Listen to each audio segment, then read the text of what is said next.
So thank you very much for organizing this workshop and for inviting me to give a talk here. So we are more users of the Spintronic Terahertz emitter. So we don't do research on the emitter itself, but we want to use it for light wave-driven scanning tunneling microscopy. And in this talk, I want to kind of show you a little bit what are the requirements if you want to use this type of emitters for such applications. And yeah, what are the challenges we actually faced when we wanted to realize this. So thinking of applications of Spintronic Terahertz emitters, I mean, some were already mentioned in that talk. Is this still on? So you can do broadband terahertz spectroscopy, obviously. There's applications in the direction of terahertz imaging and sensing. There's also ideas also in our department to use these single cycle pulses for controlling electron propagation, for example, ultra-fast electron diffraction. And our group wants to use them for doing terahertz scanning tunneling microscopy on ultra-fast timescale. So this is the specific applications of the STE I will talk about today. And thinking of terahertz scanning probe microscopy, there's this nice review article from Tyler Cocker, who's one of the pioneering people with Frank Heckman who initiated this field.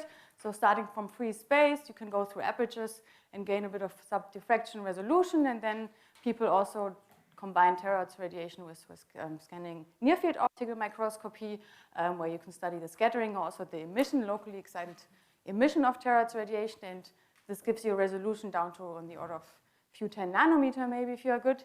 But STM is kind of the ultimate tool to get really angstrom and atomic spatial resolution, because it relies on electron tunneling and not on near-field scattering.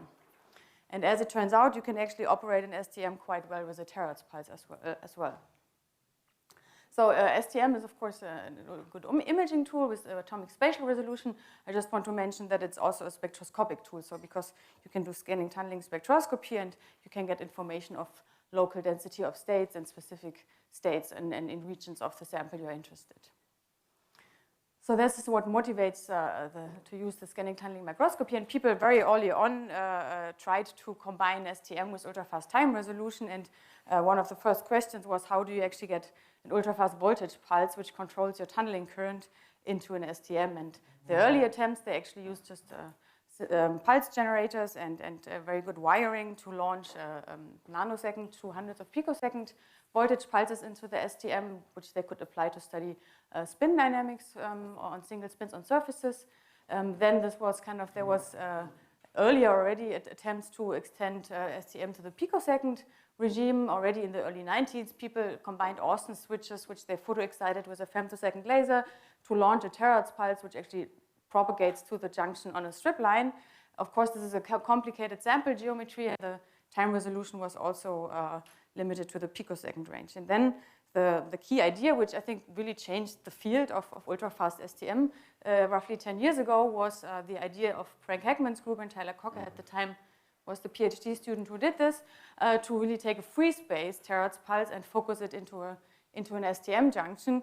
And this also acts like a bias, and it's kind of a wireless version of ultra-fast voltage pulse generation in STM, which makes life in some extent much easier than wiring. So how does it work? So the general idea is just you have an STM, you have a tunneling current, you have a DC voltage, which you still can use as a parameter, but in addition you add a very fast electric field from a terahertz pulse, and I've drawn it here like an AC voltage because that's the picture we use. We really use the transient field of the terahertz pulse, which is enhanced significantly in the junction, so we get atomic field strengths which allow us to control tunneling on ultra-fast timescales. And the picture is that this is an ultra-fast bias for the STM, and this allows you to combine angstrom, spatial, and femtosecond temporal resolutions. And there's now, I think I counted up to 10 groups which are actively, which I know of, but I think it's more and more which are getting into this business, which is good for the field, because it's taking time to set this up, and it's nice to see that people catch up. So just to give you a few examples, this was kind of the breakthrough actually, where then in Rupert Hooper's group, they managed to use terahertz STM to really image the orbital of a molecule, and in this case pentacene here. So here's the static STM image of this is the HOMO orbital of that molecule, and here they showed that you can get the same image actually, and they also mapped some dynamics there with a terahertz STM. And in our group, we also realized now that we can do terahertz STM image. So in this case, I show you just that you get an idea what you can do. The charge density wave in tantalum disulfide, which you can emit statically or also with a terahertz STM. So this is kind of, these pictures are femtosecond snapshots of the sample on the very short length scale. So how does it actually work that you kind of create that image? And this relies all on rectification. So that I want to explain you briefly, because this is also important to understand what are good terahertz sources for such an application, how this rectification process works. So it relies on a nonlinear current voltage response of your junction. So this is kind of STM. The current in STM is derived by the local density of states. So this could be a semiconductor, for example, where you have a gap. And then your current voltage curve looks very nonlinear like this with a gap. And the whatever nonlinearity you have, when you now send in an oscillating field, it moves your system along this curve up and down and generates an instantaneous current, which is kind of significantly distorted according to the nonlinearity of your voltage curve. And now what we measure with our electronics is the temporal integral of this. And this is non-zero as long as you have a nonlinearity in your junction. And this is this rectification process, and I just want to emphasize that this is nothing special to a single cycle pulse in principle, but it's also going back to electronics. If you think of a nonlinear frequency mixer like a rectifying diode, whenever you have an AC voltage, you convert it into a time-dependent current which contains higher frequency components and also a rectified component. So it's a very general concept which we also use for terahertz STM operation. So now, what is kind of now, if you want to build a terahertz STM, what is the wish list for a good terahertz source? This was kind of what we were asking ourselves when we started this business. And you see here that this kind of this short current pulse, that it's very nonlinear, but of course you need a single cycle pulse, because otherwise you have many of these pulses here and you don't have a defined time window when your probing current is generated, let's say. So you want to have a well-defined isolated current pulse. You want to have very short field transients, because this is good for your time resolution in the end. It means that you want to have a broad bandwidth. You need something like a few low kilovolts per centimeter incident fields. So it's moderate fields, but still you have to think of how to generate them at the repetition rates, because you also need high repetition rates to have a measurable current in an STM, because per pulse we only tunnel a few charges. And in the end, in ideal cases, you also want to have full waveform control, because that's our bias.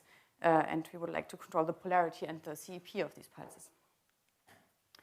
So now thinking of these criteria, like how do you design, or what is the good source for this? So people who started this business, they all use lithium niobate, because it's like a very high efficient single cycle source. And well known in the field. Some, like Frank Heckman, for example, they use photoconductive antennas, which also give you nice single cycle sources. And I think in this audience, I don't have to motivate why the STE is also a very good, in principle, a very good source for terahertz STM, because it has a very nice single cycle shape, which is much shorter, so it gives you much shorter transients. And the main motivation why we started with the Spintronic emitter instead of lithium niobate was that we could get higher, with the hope that we can get higher, eventually higher time resolution in the STM and faster voltage pulses. So this was driving our initial research when we built this, and Tobias was next door, and we had easy access to the Spintronics emitters and could get started with them. So just to summarize, I mean, there's all these other advantages which I don't have to repeat, I guess, here. So like you can use any wavelengths, polarization and polarity control with a magnetic field. You have very high beam quality. That's an actually important aspect for focusing in the STM, and the bandwidth, of course. But now the difficulty which we faced in the last 2 or 3 years is actually that it's very sensitive to heat, because it's a metallic film and it absorbs all the power. And of course, you can imagine that this can become problematic if you want to pump it at high powers. So this is the main issue of this source for these type of applications.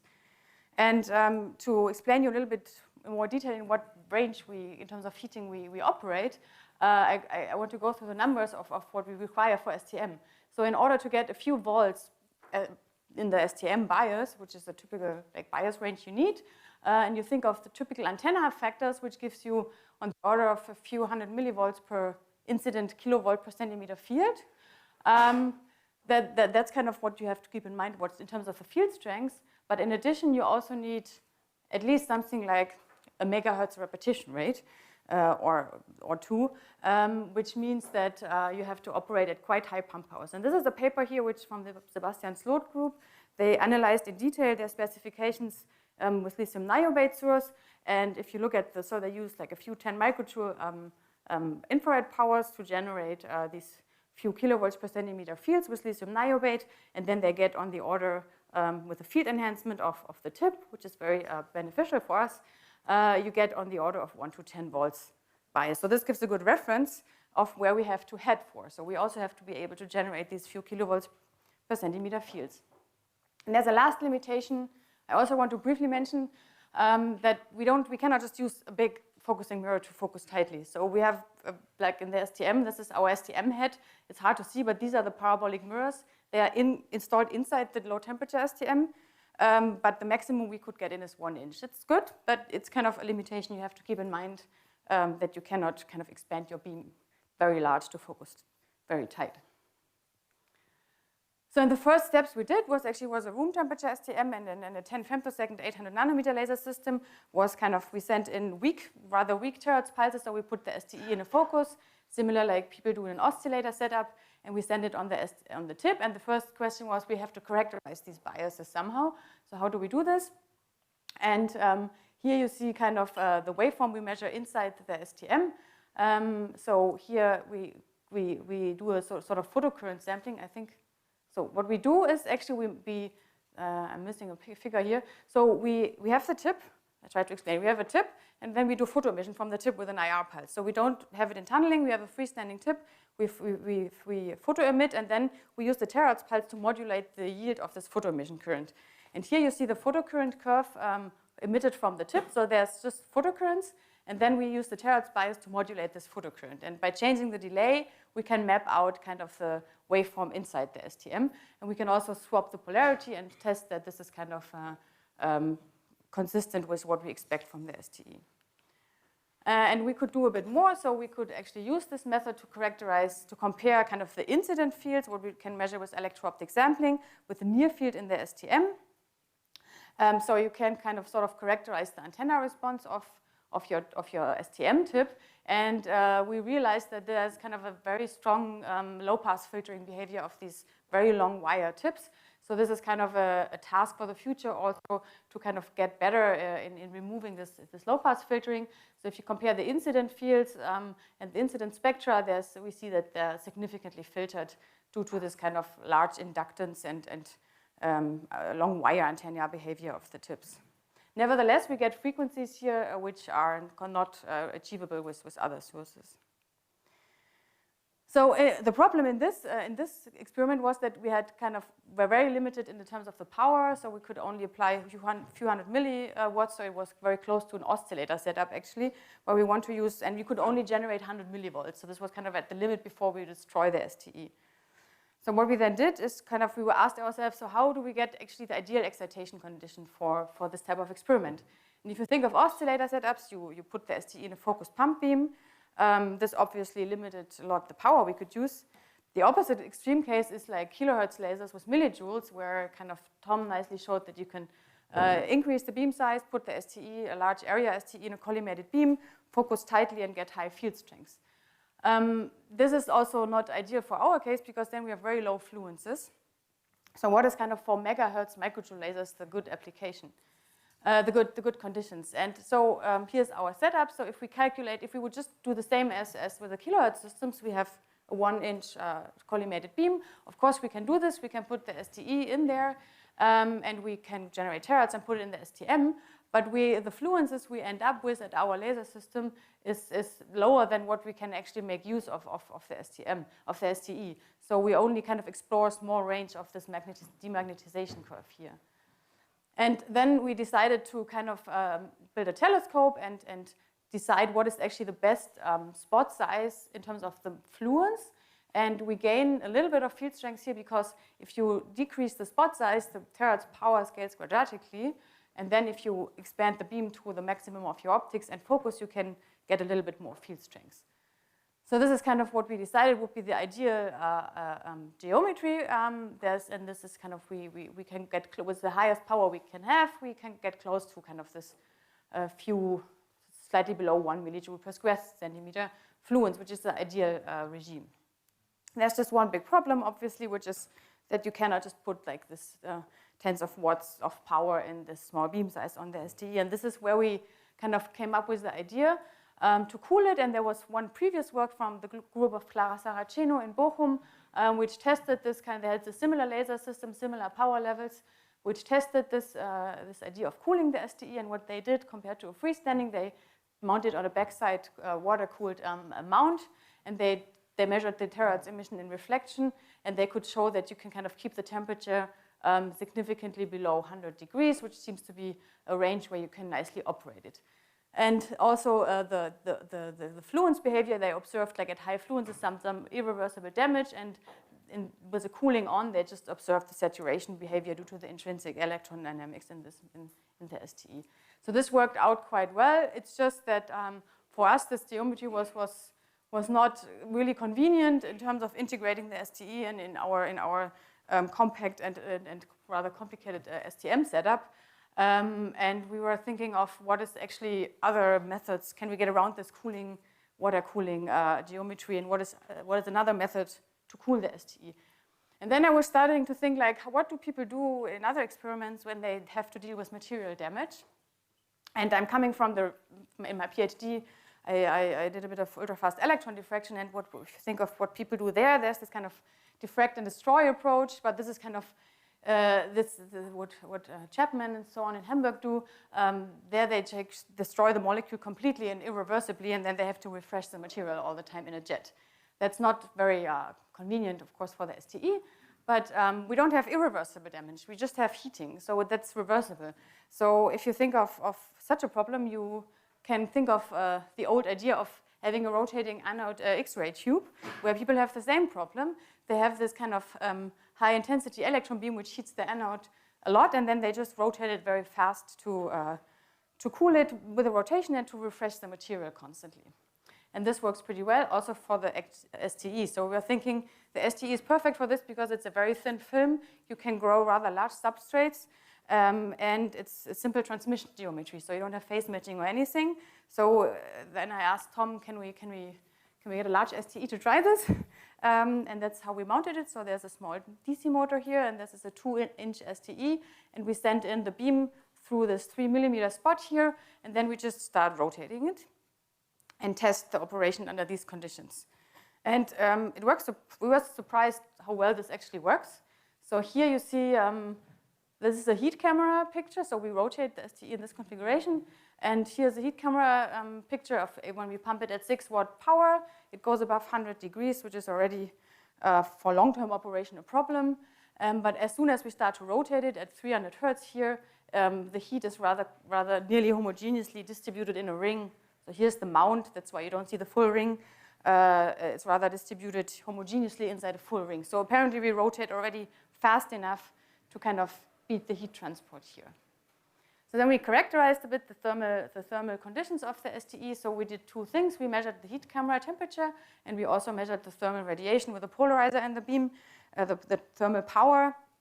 And we could see that when we do not rotate, we very quickly heat it up to temperatures where it's not yet destroyed, but where it degrades. So if you operate it at these temperatures over several days, the efficiency goes down, and there's speculation that this is due to annealing of the interfaces and so on.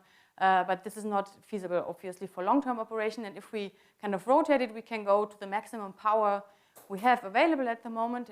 So this is the chopped power here, which is up to 18 watts, and we stay below 50 degrees. And we already tested that we can operate for several days at the highest power without any degradation or efficiency losses in the conversion. So, and then we characterized also the pulses once more, which come out of this rotating emitter. We don't see any changes in the stability, so we don't have any additional noise or so, because the films are very homogeneous and there's no kind of effects from this rotation. And here we characterize the field strength, so we measured the focal size and the waveform with EOS and the terahertz power, and from this calculated the fields. And so we could see that depending on the repetition rate, at the pump powers we have available, we can go up to a few kilovolts per centimeter, which gives us up to 10 volts in the STM. So we were quite happy with this. And we also, the bandwidth is not as high as in the experiments before, but this is also because we use 35 femtoseconds at the moment with a 1030 nanometer laser, but there's plans in the future to compress these pulses even further to go down to 15 femtoseconds to have the full bandwidth available. So this is kind of where we are now. So now we have a long-term, stable, high-power operation of the STM, and we in this year we started to do some first experiments with this. So and in the last few minutes, I just want to show you an example of what you can actually do with such a machine, where the STE is our main driver for probing ultrafast dynamics with the STM. And an example is charge density wave materials, and there's this common kind of, there's a very strong correlated material with strong electron-phonon couplings, and there's this amplitude mode. So the first idea was that we actually look for this kind of charge density wave dynamics with STM. So for those who are not so familiar with this, so we are interested in general in our group to apply these techniques to study strongly correlated materials, Piols materials, MOT insulators, maybe also excitonic insulators. And why do you need actually an angstrom scale probe? So there's ARPAS and optical spectroscopy, also terahertz spectroscopy. But if you look at specifically one tantalum disulfide is a very intriguing example, because the macroscopic physics of this material can actually occur from local domains and domain walls which arise on the angstrom or nanometer scale. So there's this so-called hidden state in this material where you can actually switch the material in a very long-lived metastable state whose physics completely arises from these nanoscale domains. And far-field techniques obviously average over all this and cannot see the influence of each domain. So that's what motivates us. And this is two examples. For example, in this material, you can even have on a few nanometer length scale insulating and metallic states nearby, or different stacking orders create different insulating gaps with different degrees of modness. So there's kind of a lot of motivation for us to study these materials. And people have done this with ARPAS. This is an example from our department, where you look at this charge density wave, this gap opening in the band structure due to the charge density wave formation in K-space. So here you see kind of in this low temperature charge density wave phase, some gaps appearing in the band structure. There's an Hubbard band because there's also MOT physics. And what I don't want to go to the detail, I just want to show you the capabilities. So, and what people see in ARPAS is this kind of amplitude mode, this breathing mode of the charge density wave after photoexcitation by looking at the band shift of this Hubbard bands. And if you drive it stronger, you drive a phase transition. But we were asking, the first question was, can we look at this breathing motion of a single David star, let's say, with terahertz STM? And that's what we tried. So now we think of this in real space now. So we really have a local charge density modulation. And we have a real space probe. And instead of measuring band structures, we can measure first static STS. So this kind of characterizes the local density of states. So we have here the upper and the lower Hubbard bands and some D bands from the tantalum, which we have in this kind of bias-dependent STS.